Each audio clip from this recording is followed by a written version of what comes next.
Thank you.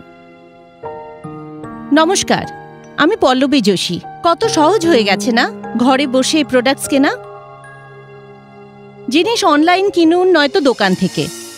যদি আপনি কোনো উপভোক্তা সমস্যার শিকার হন তবে দেরি করবেন না। এর অভিযোগ দোকানদার বা কোম্পানিকে করুন, আর যদি এতে কাজ না হয় তবে ন্যাশনাল কনজিউমার হেল্পলাইন 1915-এও অভিযোগ দায়ের করতে পারেন। এখানেও যদি সমাধান খুঁজে না পান তবে ই-দাখিল পোর্টাল দ্বারা উপভোক্তা কমিশনে অনলাইন কেসও করতে পারেন। আপনার সমস্যা কোথাও না গিয়ে অনলাইনেই উপভোক্তা কমিশনে পৌঁছে যাবে, আর ঘরে বসেই সমস্যার সমাধানও হয়ে যাবে।